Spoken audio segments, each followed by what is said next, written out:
السلام علیکم ورحمۃ اللہ. الحمد للہ رب العالمین والصلاة والسلام على سید المرسلین وعلى آلہ واصحابہ اجمعین وبعد. وقال اللہ تبارک وتعالی اعوذ باللہ من الشیطان الرجیم بسم اللہ الرحمن الرحیم.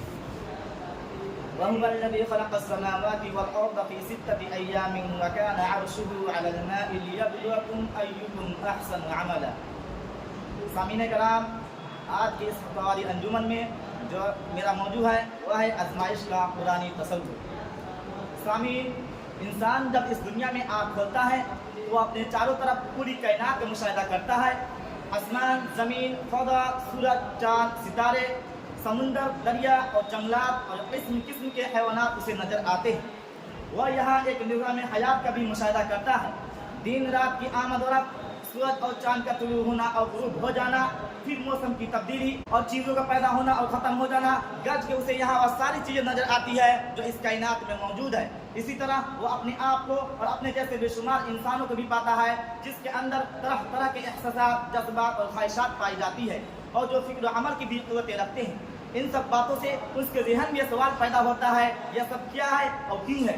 کائنات کی ان ساری چیزوں کے درمیان انسان کی حیثیت کیا ہے اور اس کی زندگی کا مقصد کیا ہے، اسے مختلف صلاحیتیں اور قوتیں کیوں دی گئی، وہ پیدا ہوتا ہے اور کیوں مر جاتا ہے، اور پیدا ہوتا ہے کیوں مر جاتا ہے، اور مرنے کے بعد کیا وہ دوبارہ زندہ کیا جائے گا، اور دوبارہ زندہ کیے جانے کے بعد اس کا مقصد کیا ہوگا. ان سارے سوالات کا جواب قرآن مجید نے بہترین انداز میں دیا ہے اور اس نے ہر چیز کی تخلیقی حیثیت کو متعین کیا ہے.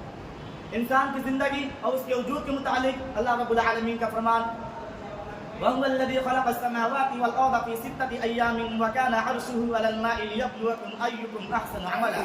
وہی ہے جس نے آسمانوں اور زمین کو 6 دنوں میں پیدا کیا، جبکہ اس سے پہلے اس کا عرش پانی پتا، تاکہ تم کو آزما کر دیکھے کہ تم میں کون بہتر عمل کرنے والا ہے. ایک دوسری جگہ اللہ رب العالمین کا فرمان الذی خلق الموت والحیات لیبلوکم ایکم احسن عملا.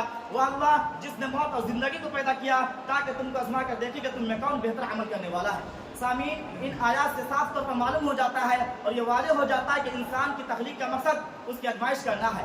لیکن یہاں پہ سوال پیدا ہوتا ہے کہ اللہ رب العالمین کا فرمان وما خلقت الجن والانس الا لیعبدون، ہم نے انسانوں اور جنوں کو صرف اپنی عبادت کے لیے پیدا کیا ہے.